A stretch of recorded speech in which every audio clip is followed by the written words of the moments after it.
नमस्कार दोस्तों। तो आज से ऑनलाइन क्लासेस स्टार्ट हो रही हैं और हम लोग मैथ्स के जितने भी टॉपिक हैं उनको कवर करेंगे, चाहे छोटा एग्ज़ाम हो या बड़ा एग्ज़ाम हो। इजी लेवल से हम लोग हाई लेवल तक का डिस्कस करेंगे। ठीक, तो सबसे पहले हम लोग जो अपना पहला टॉपिक स्टार्ट करेंगे वो एवरेज।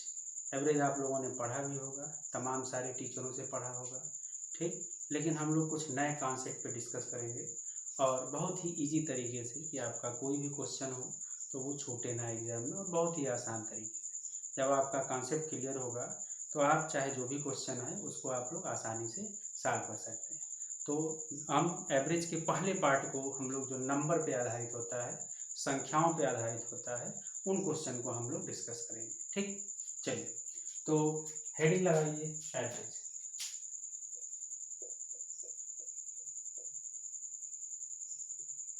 एवरेज यानी कि औसत। एवरेज को अगर देखा जाए तो सिंपल लैंग्वेज में हम लोग औसत करते हैं, यानी औसत बराबर जो होता है वह योग बटे संख्या। एवरेज बराबर होता है sum of all observation upon number of observation, यानी दिए गए सभी प्रेक्षणों की संख्या, दिए गए सभी प्रेक्षणों का योग बटे प्रेक्षणों की संख्या। ठीक, तो ये हो गया हमारा औसत हो गया। अगर हम लोग देखें कि जैसे अगर कोई संख्या है, जैसे ये 1 2 3 4 5 6 से लेके n तक, ये नेचुरल नंबर है, ये लगातार संख्या है, क्रमागत संख्या है। और इनका अगर हम देखें कि योग क्या होगा तो इनका जो योग हो जाएगा वो n+1/2 हो जाएगा। ठीक, लेकिन अगर पूछा जाए कि बताइए औसत क्या होगा, तो इनका जो एवरेज होगा, जो औसत होगा, वह n+1/2 अपान n, यानी पदों की संख्या से हम डिवाइड करेंगे तो ये n और ये n कैंसिल हो जाएगा, तो ये हो जाएगा n+1/2। ठीक, चलिए ये तो हो गया, लगातार संख्या दिया गया है, प्राकृतिक संख्या दिया गया है और क्रमागत संख्या है। अगर ये सम संख्या हो, जैसे 2 4 6 8 10 इस तरीके से अगर दिया गया है n तक, तो इनका जो योग होगा वो हो जाएगा n+1 हो जाएगा। ठीक, लेकिन अगर हम औसत की बात करें तो इसको जब हम लोग n से भाग देंगे, n से डिवाइड करेंगे, तो ये हो जाएगा n+1/n। तो ये n और ये n कैंसिल हो जाएगा, तो इनका जो एवरेज हो जाएगा वो n+1 हो जाएगा। ठीक, चलिए तीसरे पार्ट में हम लोग देखेंगे कि अगर ये इस तरीके से कोई विषम संख्या का सीरीज दिया गया है, जैसे 1 3 5 7 9 से लेकर ये n तक है, तो इनका जो योग होता है वो होता है n²। अगर हम लोग औसत निकालेंगे तो इस n² को हम लोग n से डिवाइड कर देंगे तो क्या आ जाएगा, n आ जाएगा। अगर ये स्क्वायर का टर्म है, जैसे 1 का स्क्वायर, 2 का स्क्वायर, 3 का स्क्वायर, 4 का स्क्वायर, इस तरीके से n का स्क्वायर दिया गया है, तो इनका जो औसत, इनका जो योग होगा n+1 2n+1/6। लेकिन जब हम औसत की बात करेंगे तो n+1 2n+1/6 इंटू पदों की संख्या से भाग देंगे और ये n कैंसिल हो जाएगा, तो ये हो जाएगा n+1 2n+1/6। ये हो गया इनका औसत। तो भाई ये तो हो गया फार्मूले की बात होगा। ठीक, यहाँ हम लोग फार्मूले का यूज किए और हम लोगों ने देखा कि इनका योग क्या होगा और इनका औसत क्या होगा। लेकिन हमें एक ऐसे ट्रिक पे चलना है, हमें एक ऐसे शॉर्ट ट्रिक पे चलना है कि जिनसे हमें इन फार्मूलों को याद करने की हमें कोई ज़रूरत ना हो। चलिए अब हम लोग क्वेश्चन लेते हैं।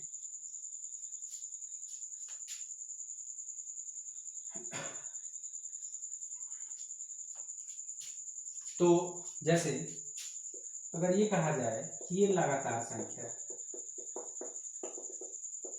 सपोज करिए 199 तक, या कहा जाए ये 1000 तक, ठीक, तो इनका औसत क्या होगा। कोई भी अगर सीरीज दिया गया है, कोई भी अगर सीरीज दिया गया है, यदि इनके बीच का डिफरेंस बराबर हो, चाहे अंतर 1 का हो, 2 का हो, 3 का हो, 4 का हो, 10 का हो, 100 का हो, उससे कोई मतलब नहीं, इनके बीच का अंतर बराबर हो। तो जब अंतर बराबर होगा तो हमेशा जो औसत होगा, जो एवरेज होगा, वो हमेशा first number plus last number by 2। कभी भी अंतर चाहे जितने का भी हो, इनका जो औसत होगा वो first number plus last number by 2।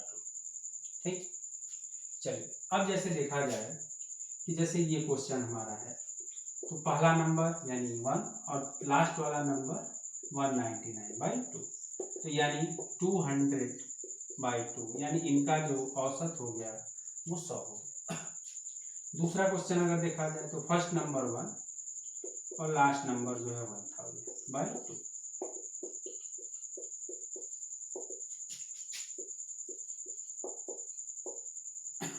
चलिए, यानी 500.50 इसका औसत हो। चाहे जितनी भी सीरीज दी जाए तो इस तरीके से हम लोग इनका औसत निकाल सकते हैं।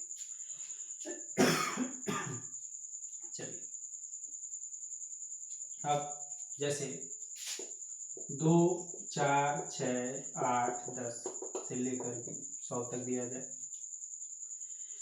या 2, 4, 6, 8, 10 से लेकर के 500 तक दिया जाए। इस क्वेश्चन में हम ये देख रहे हैं कि यहाँ जो सीरीज है ये सम संख्या का सीरीज है, जैसे 2, 4, 6, 8, 10 इस तरीके सम संख्या का सीरीज है। लेकिन इस क्वेश्चन में ध्यान देने वाली बात ये है कि भाई इनके बीच का जो अंतर है वो बराबर है। तो अगर अंतर बराबर है तो हमेशा first number plus last number by 2, यही इनका औसत हो। ठीक, यानी ये हो गया 102/2, यानी इसका जो आंसर हो गया 51 हो गया। और इसका अगर आंसर देखा जाए तो 2 + 500/2, यानी 502/2, यानी ये हो जाएगा 251 हो गया। ठीक, तो इस तरीके से हम लोग आसानी से इनका औसत निकाल सकते हैं।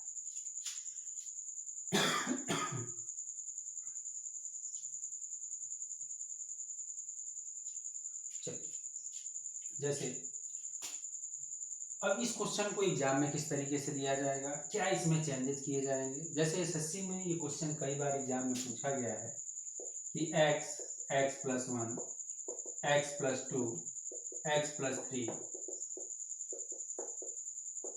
x + 100, इसका औसत क्या होगा। या इस तरीके से क्वेश्चन पूछा जाएगा y + 100, y + 101, y + 102, y + 1000, इसका औसत क्या होगा। ठीक, चलिए, अगर हम लोग देखें तो चाहे जो भी क्वेश्चन हो, अगर इनके बीच का अंतर बराबर हो रहा है, चाहे प्लस हो माइनस हो, जैसे इसमें देखा जाए तो सब में 1-1 का डिफरेंस मिल रहा है। ठीक, तो इनका जो औसत हो जाएगा फर्स्ट नंबर x और लास्ट नंबर x + 100/2, यानी टोटल जोड़ लिया जाए तो 2x + 100/2। ठीक, अब इसमें से आप 2 कॉमन ले लीजिए तो ये हो जाएगा x + 50/2, 2 से 2 कैंसिल, यानी इसका जो आंसर हो गया वो x + 50। ठीक, उसी तरीके से इसको देखिए आप, यानी y + 1000/2, यानी ये हो गया 2y + 1000/2, 2 कॉमन ले लिया जाए तो ये हो गया y प्लस, और ये हो जाएगा 500/2, 2 से 2 कैंसिल, ये इसका आंसर हो गया। ठीक, चलिए, तो इस तरीके से कोई भी क्वेश्चन होगा तो आप आसानी से ऐसे सॉल्व कर सकते हैं। इसके और देखते हैं कि और क्या क्या क्वेश्चन एग्जाम में पूछे गए हैं। जैसे अगला क्वेश्चन ये है कि अगर पूछा जाए कि 8 के प्रथम 31 गुणज का औसत ज्ञात करो। ठीक, तो ये 8 के प्रथम, प्रथम का मतलब ये 1 से स्टार्ट होगा। तो जैसे 8 गुणे 1, 8 गुणे 2, 8 गुणे 3, 8 गुणे 4, ऐसे 8 गुणे 31, यानी ये 8 हो गया, ये 16 हो गया, ये 24 हो गया, ये 32 हो गया, ऐसे, और ये हो जाएगा 248। तो 8 के ये प्रथम 31 गुणज हो गए, इनका एक सीरीज बन गया। इसमें अगर देखा जाए कि भाई इनके बीच का जो अंतर आ रहा है, इनके बीच का जो अंतर आ रहा है वो तो बराबर आ रहा है, यानी 8-8 का डिफरेंस मिल रहा है। तो कोई दिक्कत नहीं, हमें पता है कि जब भी इनके बीच का डिफरेंस जब बराबर होगा, अंतर बराबर होगा, तो जो औसत होगा, जो औसत होगा, यानी first number plus last number by 2, इन दोनों को अगर हम जोड़ लें तो ये हो जाएगा 256/2, यानी हमारा जो आंसर आ गया 128। ठीक, अब ये नहीं कि सबको जोड़ो, कॉमन लो, फिर डिवाइड करो, ऐसे आंसर तो हमारा आएगा, लेकिन टाइम ज़्यादा है। ठीक, अगर ये कहा जाए 21 के प्रथम 9 गुणज का औसत ज्ञात करो। ठीक, तो इसका मतलब ये हुआ 21 गुणे 1, 21 गुणे 2, 21 गुणे 3 और 21 गुणे 9, यानी पहली संख्या 21, दूसरी संख्या 42, तीसरी संख्या 63 और ये 189। ये 21 के प्रथम 9 गुणज हो गया। ठीक, इनका औसत यानी डिफरेंस ये बराबर है, तो क्या हो जाएगा 21 प्लस 189/2, 9 और 1 10, 8 2 10 और 1 11 और 2, यानी 210/2, तो इसका जो आंसर हो जाएगा 105। ठीक, तो उम्मीद है कि इस टाइप के क्वेश्चन में आपको कोई दिक्कत नहीं होगा। अब हम लोग आगे बढ़ते हैं। ठीक, कोई भी क्वेश्चन छूटेगा नहीं, आपको व्हाट्सएप नंबर दे दिया जाएगा। अगर कोई क्वेश्चन में दिक्कत हो रहा है तो आप उस व्हाट्सएप पे अपना क्वेश्चन पूछ करके सेंड करके आप लोग डिस्कस कर सकते हैं। चलिए, अब ये क्वेश्चन कई बार एग्जाम में पूछा गया है, यूपीपी में भी पूछा गया है, एसएससी में भी पूछा गया है, एसएससी एलडीसी का क्वेश्चन है।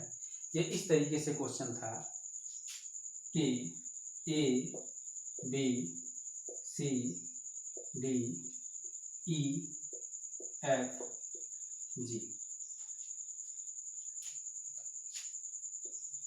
क्रमिक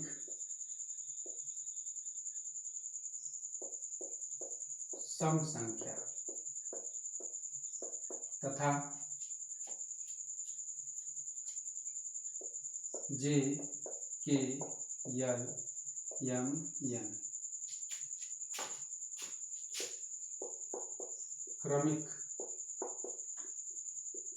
विषम संख्या का औसत ज्ञात करो।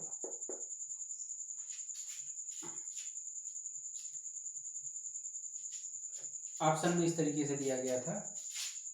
पहला ऑप्शन है 3a+n/2, दूसरा ऑप्शन है l+d/2, तीसरा ऑप्शन जो दिया गया है a+b+c+d/4 और लास्ट वाला ऑप्शन दिया गया है j/k/l/m/4। ठीक, चलिए, यहाँ इस क्वेश्चन में अगर देखा जाए तो क्रमिक की बात की गई है, यानी ये जो है एक आर्डर है, ये क्रमिक संख्या है, चाहे ये सम हो, विषम हो, कुछ भी हो। तो जैसे A B C D E F G, जब भी ये क्रमिक संख्या होता है तो हमेशा जो औसत होता है इनके बीच के संख्या का वैल्यू होता है, यानी इसका जो औसत हो गया वो डी हो गया। और ये जो क्रमिक संख्या है जे के यल यम यन, तो ये भी क्रमिक संख्या है, तो इनका जो औसत है वो बीच की संख्या यानी एल हो गया। तो इन दोनों का जो औसत होगा यानी d plus L by two, यानी l plus D by two, यानी आंसर इसका क्या हो जाएगा? आंसर इसका डी हो जाएगा। ठीक, इस तरीके से तमाम क्वेश्चनों को हम लोग आसानी से सॉल्व कर सकते हैं। जैसे एक क्वेश्चन और पूछा गया था एग्जाम में कि 5 क्रमागत संख्या ए बी सी डी ई का औसत ए से किस प्रकार संबंधित है। ठीक, ऑप्शन में दिया गया है ए, दूसरा ऑप्शन है ए प्लस वन, तीसरा ऑप्शन है ए प्लस टू और लास्ट वाला ऑप्शन है कि ए प्लस थ्री। अब इस क्वेश्चन में अगर देखा जाए तो ए बी सी डी ई ये 5 क्रमागत संख्या है, यानी क्रमागत संख्या है तो इनका जो औसत हो गया वो सी हो गया। और जैसे ये क्रमागत संख्या है तो ये 1 ज़्यादा होगा और ये 2 ज़्यादा होगा, यानी इसका जो वैल्यू हो जाएगा वो a प्लस टू हो जाएगा। तो इसका जो आंसर हो जाएगा वो a प्लस टू हो जाएगा। इस तरीके से हम ऐसे क्वेश्चन का आंसर दे सकते हैं। चलिए कुछ और क्रमागत संख्याओं को लेते हैं। जैसे अगर ये कहा जाए 5 क्रमागत सम संख्या का औसत 36 है, तो प्रथम संख्या ज्ञात करो। कोई भी क्वेश्चन जब क्रमागत की बात की जाए, चाहे वो सम हो, विषम हो या लगातार संख्या हो, ठीक, तो उनका जो औसत होगा वह बीच के संख्या का वैल्यू होगा। अब जैसे यहाँ ये कहा गया है कि 5 क्रमागत संख्याएं, यानी 1 2 3 4 5, ये 5 क्रमागत संख्याएं हैं और जो संख्याएं हैं वो सम संख्या है। ठीक, तो देखो इनका जो औसत होगा वो बीच के संख्या का वैल्यू होगा, यानी तीसरी संख्या का मान कितना आ गया? 36। अगर हमें प्रथम संख्या की ओर जाना है तो चूंकि दो का डिफरेंस होगा तो इससे पहले जो सम संख्या होगा 34 और इससे पहले जो होगा 32। अगर यही पूछा जाता कि सबसे बड़ी संख्या ज्ञात करो तो दो इसमें बढ़ जाता, यानी 36 और 2 38 हो जाता और ये 40 हो जाता। ठीक, अब जैसे अगला क्वेश्चन लेते हैं। अगर कहा जाए 9 क्रमागत सम संख्या का औसत 42, तो सबसे बड़ी संख्या ज्ञात करो। अब जैसे 9 संख्या है 1 2 3 4 5 6 7 8 9, ये 9 संख्या है। तो अब इसमें अगर देखा जाए कि ये क्रमागत है, सम संख्या है, तो हमें पता है कि जो औसत होगा वो बीच के संख्या का मान। तो इसमें अगर हम बीच में संख्या देखें तो 4 संख्या इधर, 4 संख्या इधर, यानी बीच में कौन सा नंबर आया? 5, यानी 5वीं संख्या जो है उसका मान औसत है वो है कितना? 42। तो अगला हम दो बढ़ते जाएंगे, यानी 42 और 2 44, 44 और 2 46, 46 और 2 48 और 48 2 50। तो सबसे बड़ी संख्या क्या हो गया? 50। ठीक, अब कुछ लोगों के मन में ये सवाल आता है कि यहाँ ये संख्या जो दिया गया 9 दिया गया या संख्या जो दिया गया 5 दिया गया, तो यहाँ हम आसानी से ये जज कर सकते हैं कि भाई बीच में ये तीसरा नंबर आएगा और बीच में ये 5वां नंबर आएगा। ठीक, लेकिन अगर यही जो संख्या दिया गया है ये 6 हो जाए या 8 हो जाए तो हम लोग कैसे इसको निकालेंगे? ठीक, चलिए अगला क्वेश्चन देखते हैं।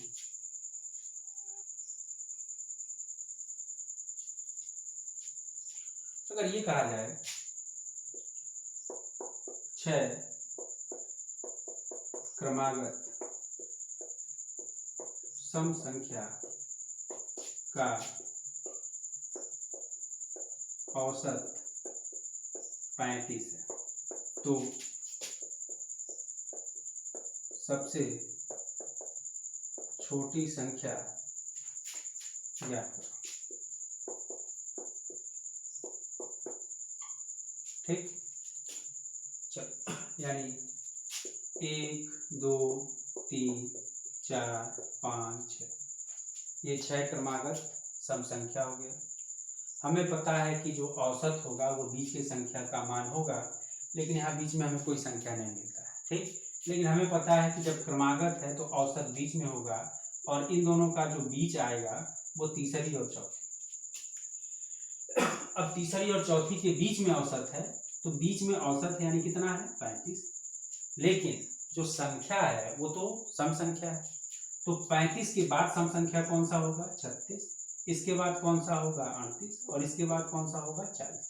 इससे पहले अगर देखा जाए 35 से पहले 34, इसके बाद 32, इसके बाद 30, यानी अगर सबसे छोटी संख्या पूछा गया है तो 30 होगा, और सबसे बड़ी संख्या पूछा गया है तो 40।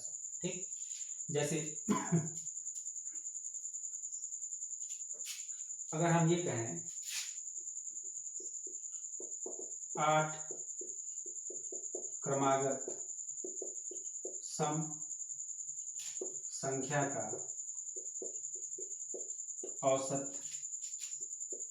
45, तो सबसे बड़ी संख्या ज्ञात करो। जैसे 1 2 3 4 5 6 7 8, ये 8 क्रमागत संख्या है। तो देखो 4 संख्या इधर 4 संख्या इधर, यानी औसत इन दोनों के बीच में होगा, और जो कि है कितना 45। तो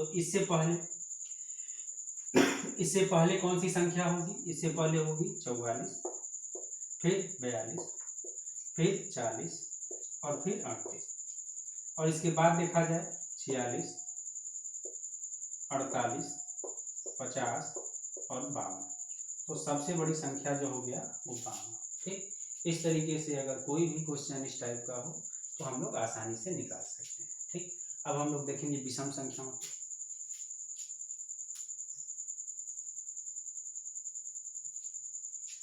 जैसे दिया गया है 5 क्रमागत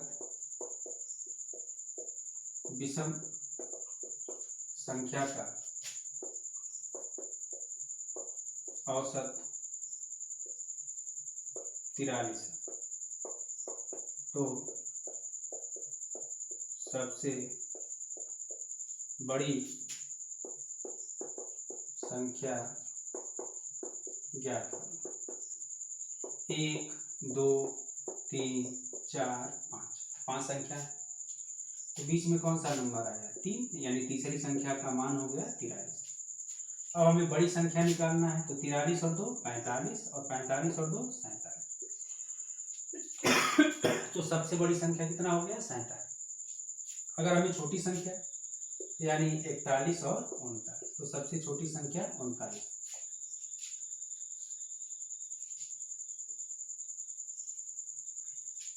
अगर यही क्वेश्चन पूछा जाए कि 10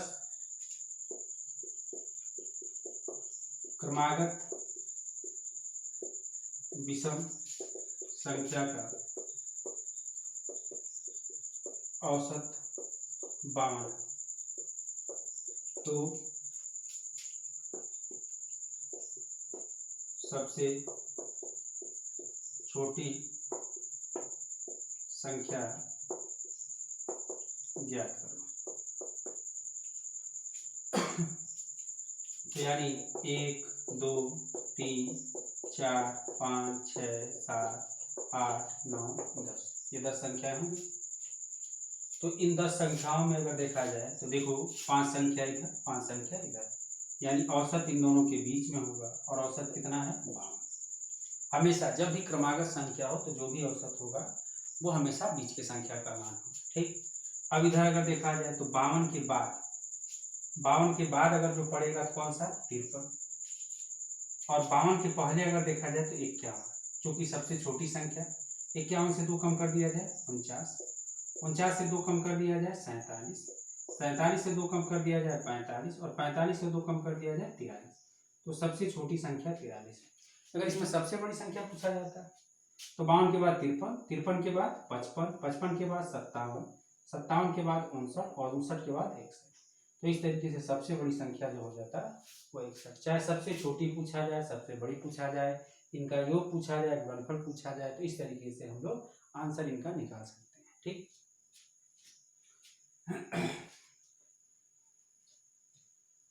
चलिए,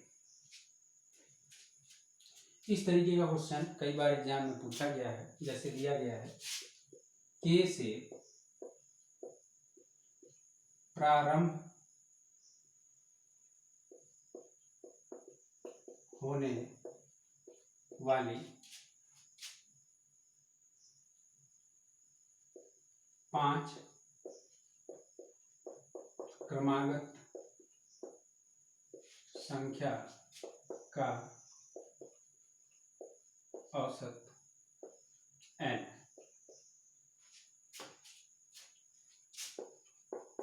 यदि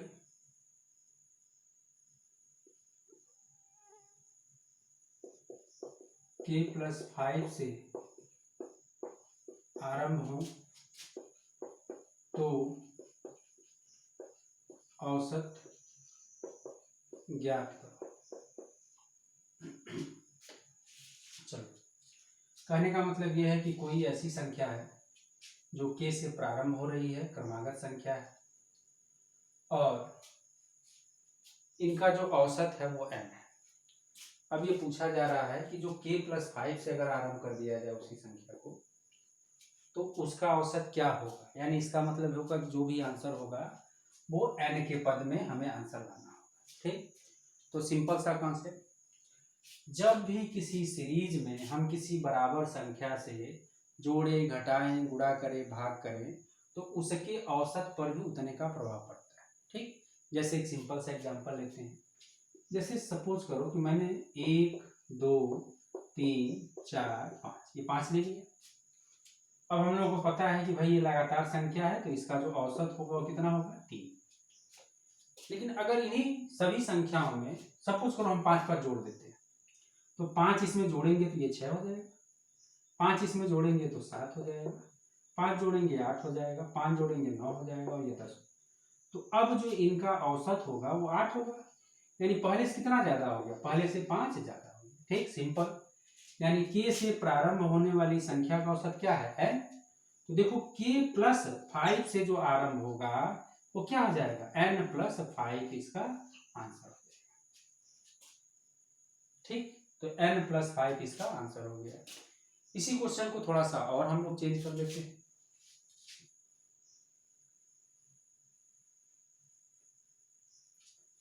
चलो, जैसे दिया गया है कि m से प्रारंभ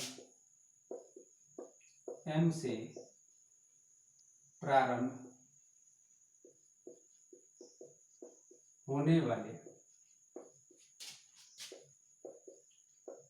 5 क्रमागत संख्या का औसत n। तो m+2 से प्रारंभ होने वाले 6 क्रमागत संख्या का औसत होगा। ठीक, ऑप्शन दिया गया है। पहला ऑप्शन है 2n+5/2। दूसरा ऑप्शन दिया गया है n+2। तीसरा ऑप्शन दिया गया है 2n+9/2। लास्ट वाला ऑप्शन दिया गया है n+3। तो इस तरीके से आपको आंसर दिए जाएंगे। आप लोगों के पास टाइम है 2 मिनट का, ट्राई करिए, देखिए क्या आंसर आ रहा है।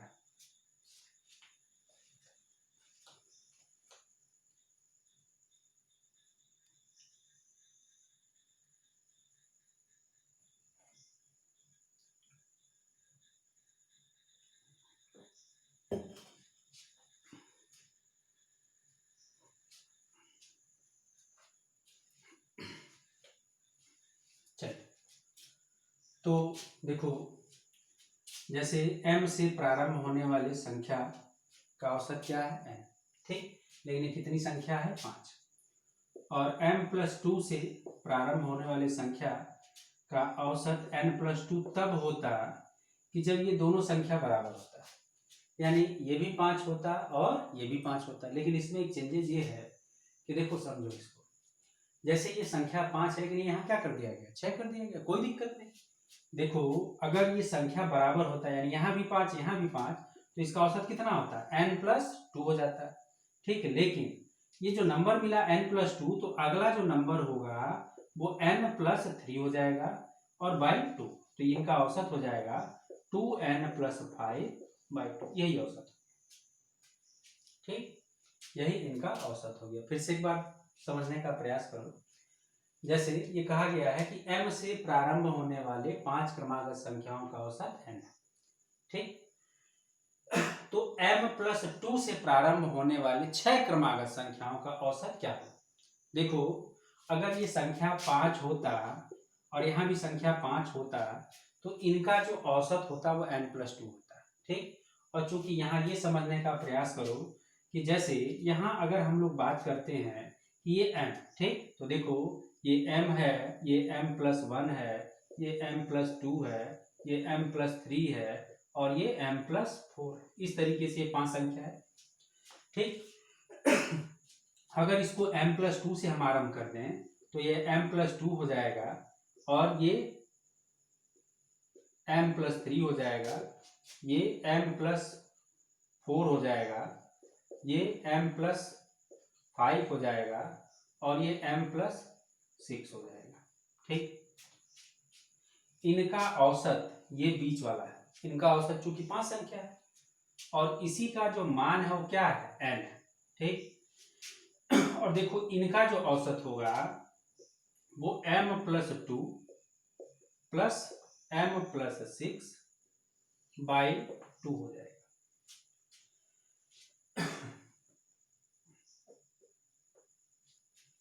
ठीक। तो यहाँ जो है, यहाँ ये समझने का प्रयास किया जाए कि जैसे देखो, ये m+2 प्लस m+2 प्लस, यानी 2 निकल गया, यहाँ m प्लस क्या बच जाएगा,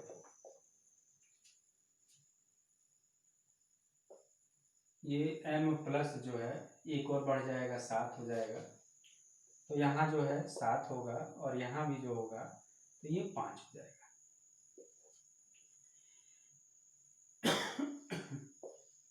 देखो, ये इसका भी मान n और इसका भी मान n, तो यानी ये हो जाएगा 2n+5/2, ठीक। तो ये इसका आंसर हो, ठीक। चलिए, तो आज के लिए बस इतना ही। अभी ये पहली क्लास है, इसमें बहुत ज़्यादा टेक्निकल फॉल्ट भी होगा, आगे चल के इसको और प्रयास करके हम लोग सुधारेंगे और मैं प्रयास करूँगा कि आने वाले समय में आप लोगों को लाइव क्लास, ठीक, तो ताकि और भी मज़ा आए। जो भी दिक्कत हो, आप लोग जो है जो व्हाट्सएप ग्रुप है उससे ज़्यादा से ज़्यादा आप लोग कम्युनिकेशन रखेंगे, अपनी बातों को रखेंगे, तो उन दिक्कतों को जो है हम लोग दूर कर देंगे। चलिए, आज के लिए बस इतना ही, धन्यवाद।